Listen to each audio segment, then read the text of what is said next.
What's up, guys? Welcome to my first video on my laptop. Today I'm bringing you guys into my Google Docs where I'm explaining everything I've learned, the 8 key structures of making a good long form ad copy ad. So I need to keep this under 5 minutes because Loom is a bitch and it's only letting me record for 5 minutes.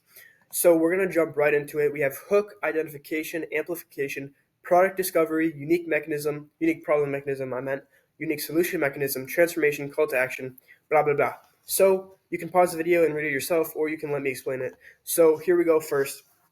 There's something called an 80-20 rule where 20% of your efforts make up for 80% of your outcomes. So the 20% of your efforts is going into the hook and the lead. So the hook is the first 1 to 2 sentences of your ad, and the lead is the first 100 to 200 words, maybe more. And let's start with hook. So hook calls out your avatar. It mentions the core desire. It mentions the emotion that they have. This is usually fear, frustration, anxiety, all that good stuff. And most importantly, it pulls in our customer. It pulls in our avatar. They have to keep reading, and it pushes away all the other people who aren't our avatar. We don't want people who are not our avatar clicking on our website because they just don't align with like the beliefs that we've been researching and all that stuff. Yeah. So that's the hook. We don't have the lead really in here, but this is the lead. Identification and amplification is the lead.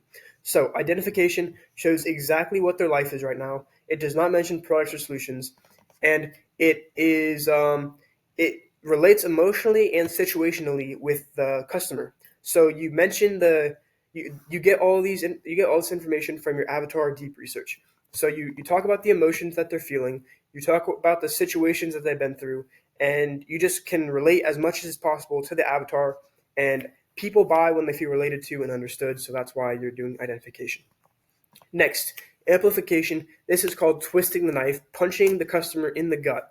So this shows the problem getting worse despite efforts, shows failed solutions and why it failed, peak frustration, fear, anxiety moment, and a sense of being trapped or stuck. This is pretty self-explanatory. You're just pain maxing. You're making them feel the pain as much as possible because you want to get them into an emotional state. Next, product discovery. This casually introduces our product through real life circumstances. Organic. It's organic sounding. It's natural sounding. The discovery feels accidental, validated through observable proof. People are skeptical of marketing but trust peer recommendations. So pretty much what this is saying is people don't want to be sold to. They want to have a friend telling them that this product is really good and why it worked for them, all that good stuff. So when you introduce a product, make it seem as natural as possible. You don't want to say that you were like scrolling through Instagram at midnight and you stumbled across this research study or this ad. You don't want to say anything like that. You want to say that your friend recommended you this product. You were at your friend's house and they were like, oh, you need to try this product. It was so good. Yeah, that's what you're going to do. Unique problem mechanism. This shows why all other products that they tried failed. It has a unique reason why they failed. The unique problem mechanism must be clear and simple to understand, and most of all, be very believable. You got to have it as a cause and effect explanation. So this shows why all the other products failed, obviously, and why they failed. Okay. Unique solution mechanism, a clear explanation why our product works when others don't. Again, it must be believable. It must be simple, very, very simple to understand. It shouldn't take a whole lot of knowledge or explaining to share why this works. You should be able to say it in like literally 1 to 2 sentences, like just why it works. It should be that simple. Next is transformation. Describe how life is like after using the product. This can be in days, like after 2 days, my heart rate decreased or my foot pain is gone, and then it should be days, and it can also be over a long period of time.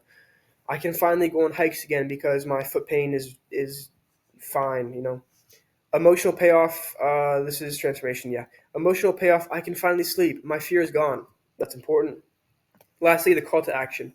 Okay, directly addresses the reader, switches from the narrator's story to specifically talking to the reader. You need to try this product. It's really good. Blah blah blah. Introduces any risk reversal. Provides the exact next step. Click on the website. There's I don't even know. It mentions price, but does not mention the sale or the discount. You don't really want to mention that. And guys, I have 5 seconds left on this recording, bro. Anyways, I hope you guys learned something, and peace out.